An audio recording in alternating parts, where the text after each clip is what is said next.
All right, Duval, still out here on our Alaskan cruise, coming into Ketchikan today.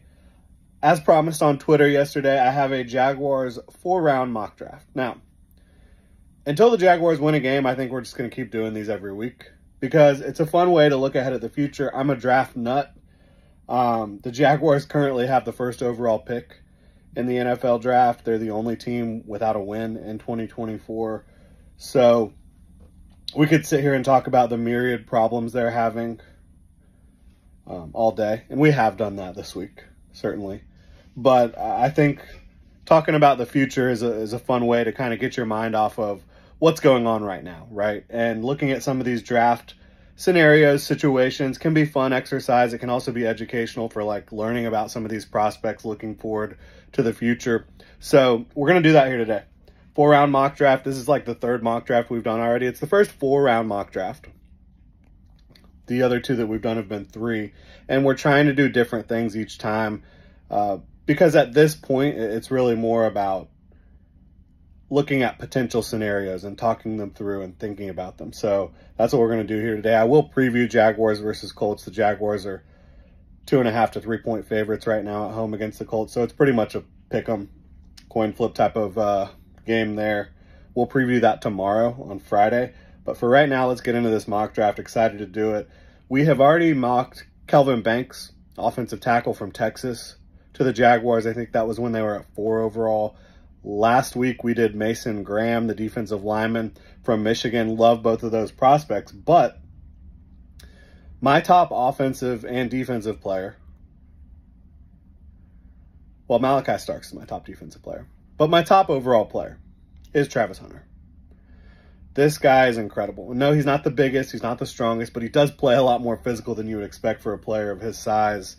He has the ability to play cornerback or wide receiver, and I don't think you've seen his peak. I don't think you've seen his ceiling on either side of the ball at Colorado because he has been playing so many snaps, right? He's a full-time player on both sides at corner and wide receiver right now. If I'm drafting him at 1, I probably want him to play receiver. I probably want him to help my quarterback. I want to use that speed, that athleticism, the mobility, the twitch, the hands, the ball skills, the toughness to help my offense, to help my quarterback. I think either way, you can't really go wrong. I think he's going to be a great player either way. Now, if he does play corner, maybe you're able to get him on offense for like 10 to 15 snaps a game, but I still think that's pushing it because playing corner in the NFL is so much harder than playing corner in college. It really is. And so do I want to take away his ability to play both sides of the ball? Not necessarily. Either way, though, I think you want to get him snaps on offense. For me, I'd probably be going wide receiver here for Travis Hunter. But cool thing about this, with the number 1 overall pick, the Jaguars could have an opportunity to trade down. Jalen Milroe is scorching right now. He's, skyrocketing up draft boards around the internet. Cam Ward has been playing outstanding for Miami as well. So you've got, Shedeur Sanders probably going to be a top 10 pick as well. You've got some options here. If a quarterback needy team wants to trade up to 1, get pole position and get their pick of all these quarterbacks here, you could do that. And I think trading down with Cleveland makes a lot of sense. Cleveland cannot move on from Deshaun Watson right now, but they certainly can get ready to prepare for that eventuality. And I think getting their quarterback of the future makes a lot of sense. Even if they have to sit Deshaun Watson on the bench and pay him to do nothing, I think that moving on and figuring out the future makes a lot of sense for them. There's some other candidates as well, but trading down to 5, acquiring a 2nd, a 3rd, and obviously the 5th overall pick, to me, makes a ton of sense. So Travis Hunter at 5 for the Jacksonville Jaguars. For me, that gives you another player to pair with Brian Thomas Jr. That is just incredibly difficult to cover, incredibly difficult for defenses to game plan for and to figure out. And to have 2 guys like that, young guys moving forward, I think would be tremendous for the Jaguars. And I am assuming if you're picking at number 1, you've cleaned house when it comes to front office and coaching staff. Now, at 33, Jaguars' next pick, I have them taking offensive tackle, offensive lineman Cameron Williams. He's only played tackle at Texas. right tackle for them. And he doesn't have a ton of experience, but he's been playing fantastic football this year. 330 plus pounds. He's got the length. He's got the size. He's got pop in his hands. He can really move defenders off the ball. I think he's the type of player you want to see in Jacksonville. And for his size, he has tremendous athleticism as well. So this is a guy that I think will be moving up draft boards. Is he playing right tackle for you? Anton Harrison playing left tackle? Is he playing right guard for you with Brandon Sheriff likely to move on after this season? I don't know, but he's upgrading your offensive line. That's the bottom line for me. So I would love that. At 36, I have edge Princely Umanmielen coming from Ole Miss by way of Florida. This is a player that has every pass rush move you could ask for, has the length, has incredible athleticism and bend. Has it all come together in terms of becoming an absolutely dominant player in college? No. But this is the type of prospect that has like that Danielle Hunter type of potential. He's already done a lot in college. Like, he shows it every single game. It's just not the most consistent. And I do think he has the ability, the physicality, the pop to play run defense as well at the next level. And now you're not replacing a starter here, but you're giving yourself a legitimate third edge rusher, allowing Eric Armstead to play more interior. Trayvon Walker, Josh Hines-Allen are still your starters. Princely Umanmielen coming in and being a legitimate pass rush presence. I think that would be fantastic. At 65, look, the Jaguars, if they want to reach their peak, if they want to become one of these teams that can really compete year in and year out, the offensive line has to be better. And they're going to be losing at least one left tackle to free agency this year. You've got Walker Little and Cam Robinson. One of those guys at least is going, maybe both of them. Brandon Sheriff, again, probably done after this year with the Jaguars at right guard. So I say go, as I mentioned, I think Cameron Williams can play guard with his size and physicality.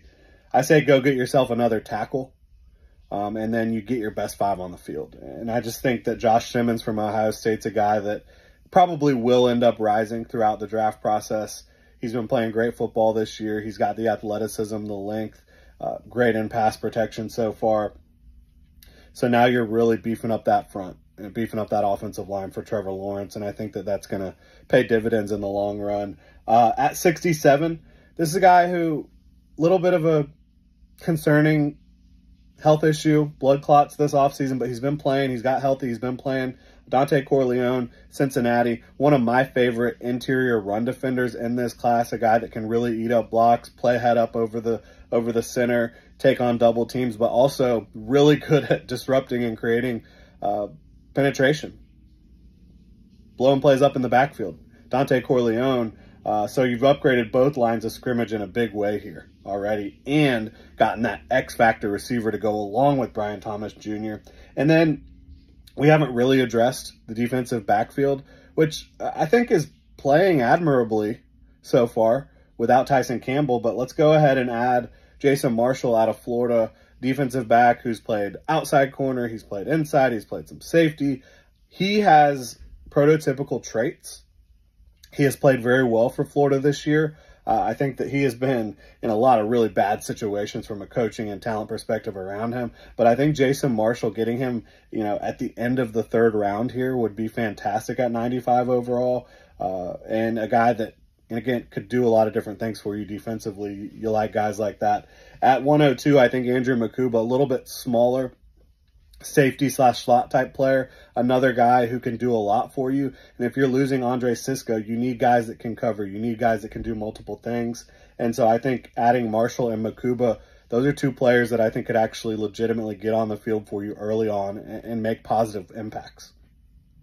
132, he's still sitting here, and I don't know that he will be on draft day. Maybe he will, but Tez Johnson, the wide receiver out of Oregon, another game changer, a guy who would play in the slot a ton. I think if Brian Thomas Jr., Travis Hunter, and Tez Johnson are your top 3 moving forward over the next few years, that could be fireworks. Tez Johnson is a dynamic route runner, plays bigger than he is, very good hands. He can go up and get the football, just a yak monster out of the slot. And so I think you're talking about having an offense that is incredibly difficult to game plan for, receivers that are difficult to cover, And I like this path too because I think keeping Evan Ingram makes sense for the Jaguars.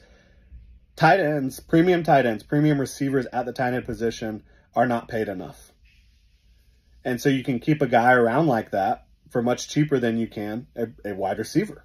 And so I like the idea of paying the premium for an Evan Ingram much more than I do paying the premium for some other guys on this roster that are more expensive than him at wide receiver. I really do. And so you have Evan Ingram, Travis Hunter, Brian Thomas Jr., and Tez Johnson, and the running backs you've still got, Tank Bigsby at least for another year, or Travis Etienne at least for another year, and then Tank Bigsby for the next several years. I think you're cooking with fire, cooking with gas, and then adding Cameron Williams and Josh Simmons. I think this would be great. Would love to know what y'all think. Drop your thoughts in the comment section below. We're about to go hit Ketchikan, have a good time out here in Alaska. And again, we will preview Jaguars versus Colts. The Prowlers are making their debut. Colts haven't won in Jackson in a long time. It's 2014. Again, we'll preview that tomorrow. Really appreciate y'all tuning in. If you enjoy the content, please like, subscribe, hit that notification bell. Y'all have a good one.